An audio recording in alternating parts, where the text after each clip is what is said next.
Assalamualaikum warahmatullahi wabarakatuh. Perkenalkan, nama saya Yusuf Azra dengan NIM 2511024369. Di sini saya akan menjelaskan tentang hukum pajak di Indonesia. Yang pertama, definisi dan konsep dasar. Pengertian pajak. Pajak adalah iuran wajib yang dibayarkan oleh masyarakat pada negara berdasarkan undang-undang dan bersifat maksa tanpa mendapatkan imbalan secara langsung. Pajak digunakan untuk membiayai kebutuhan negara dan pembangunan nasional. Lalu ada hukum pajak. Hukum pajak adalah kumpulan aturan yang mengatur hak dan kewajiban pajak serta wewenang pemerintah dalam memungut pajak. Hukum pajak bertujuan menciptakan ketertiban, keadilan, dan kepastian hukum dalam sistem perpajakan. Next. Lalu ada landasan hukum perpajakan. Yang pertama, UU-KUHP.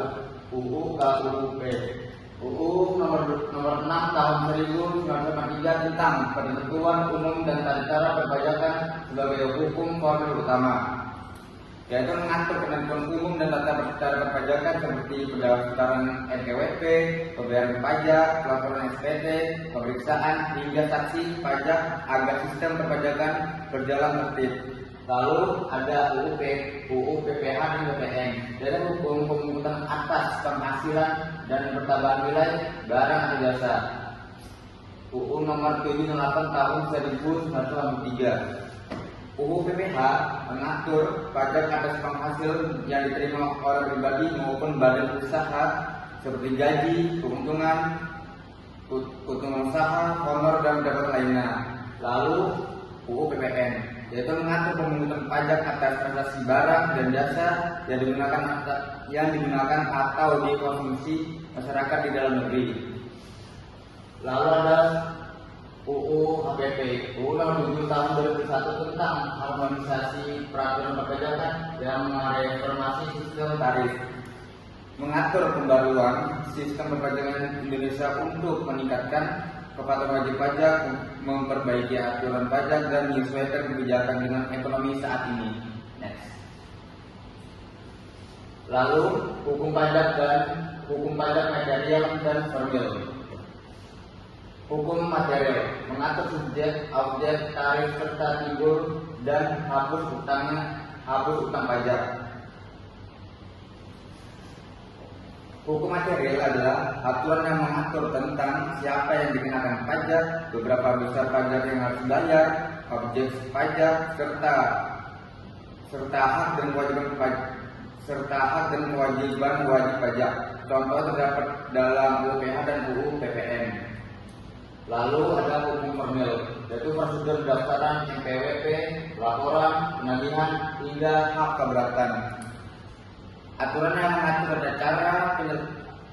yang mengatur tata cara pelaksanaan perpajakan seperti pendaftaran PWP, pembayaran, pelaporan SPT, pemeriksaan, dan penagihan pajak. Contohnya terdapat pada UU KUP. Lalu ada klasifikasi pajak berdasarkan sifat. Yang pertama, pajak sintetik, yaitu berpangkal pada diri wajib pajak atau pajak pribadi, contoh pajak penghasilan PPH. Lalu ada pajak objektif, berpangkal pada objeknya atau benda atau peristiwa tanpa melihat kondisi subjek, contohnya PPN dan PPB. Lalu ada pajak langsung, yaitu pajak ditanggung sendiri oleh WP dan tidak dialihkan ke pihak lain. Lalu yang terakhir adalah pajak langsung, beban dapat digeser atau dialihkan, contohnya PPN yang dibayar oleh konsumen. Lalu lembaga pemungutan pajak. Yang pertama adalah pajak pusat yang dikelola oleh Direktorat Jenderal Pajak untuk APBN seperti PPH, PPN, dan biaya materai. Pajak pusat hasil penerimaan pajak ini digunakan untuk membiayai kebutuhan negara dan pembangunan nasional dalam APBN. Contohnya seperti pajak penghasilan, pajak utama nilai, dan biaya materai. Lalu ada pajak daerah yang dikelola Bapenda untuk APBD seperti pajak dan pajak kendaraan, hotel, restoran, dan restoran. Pajak daerah adalah pajak yang dipungut dan dikelola oleh pemerintah daerah melalui Badan Pendapatan Daerah (Bapeda). Pajak ini digunakan untuk membiayai APBD, contohnya kayak pajak untuk kendaraan, pajak hotel, pajak restoran, dan pajak reklame. Next. Lalu di sini ada fungsi pajak nasional. Yang pertama, budget air, yaitu sumber utama pembiayaan pembangunan negara. Pajak ini berfungsi sebagai sumber utama pendapatan negara yang digunakan untuk membiayai berbagai kebutuhan negara seperti bangunan jalan, pendidikan, kesehatan, dan fasilitas umumnya.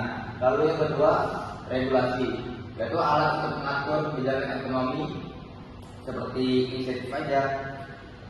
Lalu pajak ini juga digunakan sebagai alat mengatur pemerintah dapat memberikan insentif atau keringanan pajak untuk mendukung usaha tertentu atau meningkatkan investasi. Lalu yang ketiga, distribusi, yaitu berfungsi membantu pemerataan kesejahteraan masyarakat melalui pembiayaan subsidi, bantuan sosial, dan program pemerintah agar manfaat pembangunan dapat dirasakan lebih merata. Next. Lalu ini adalah kewajiban dan hak wajib pajak. Yang pertama, daftaran dan identitas.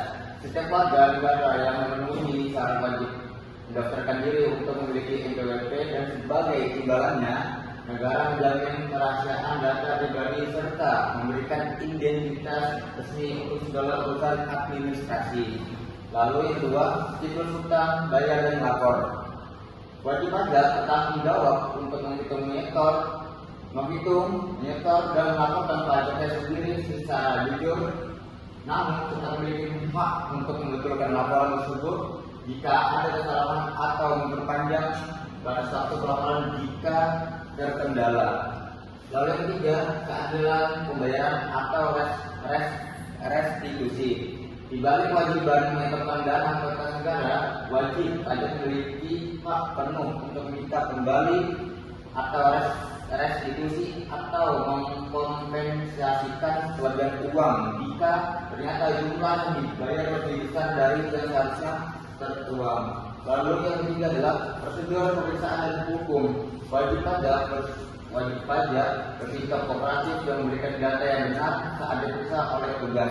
Namun mereka juga berhak mendampingi mendapatkan penjelasan hasil pemeriksaan hingga mengajukan keberatan atau banding jika merasa hasil pemeriksaan tersebut tidak adil. Lalu yang keempat, edukasi dan pelayanan. Wajib pajak wajib mengikuti aturan terbaru seperti transisi ke sistem Cortex atau kenaikan tarif PPN, dan di saat yang sama dalam mendapatkan bimbingan, penyuluhan serta layanan maksimal dari aparat pajak agar tidak terjadi kesalahan administrasi. Next. Lalu ada transformasi digital. Transformasi digital perpajakan adalah upaya pemerintahan dalam mengubah sistem pelayanan administrasi pajak dari cara manual jadi berbasis teknologi digital agar lebih modern, cepat, mudah, dan efisien. Dengan adanya transformasi ini, wajib pajak dapat melakukan berbagai layanan perpajakan secara online tanpa harus data langsung ke kantor pajak. Pemerintah menerapkan sistem seperti e-filing untuk laporan SPT, lalu e-filing untuk bayaran pajak, serta Cortex yang membantu mengintegrasikan data dan layanan perpajakan agar lebih efektif dan efisiensi maksimal. Next. Lalu kesimpulannya adalah hukum pajak Indonesia adalah aturan kontribusi wajib yang menyeimbangkan kewajiban masyarakat untuk menghitung dan membayar pajak secara mandiri dengan hak untuk mendapatkan perlindungan hukum dan keadilan. Melalui reformasi, regulasi, dan modernisasi digital, sistem ini bertujuan menciptakan efisiensi serta transparansi demi mendukung kedaulatan ekonomi dan pembangunan nasional.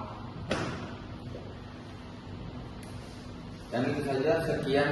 Jika ada salah kata dalam menjelaskan materi di atas. Mohon maaf. Sekian dan terima kasih.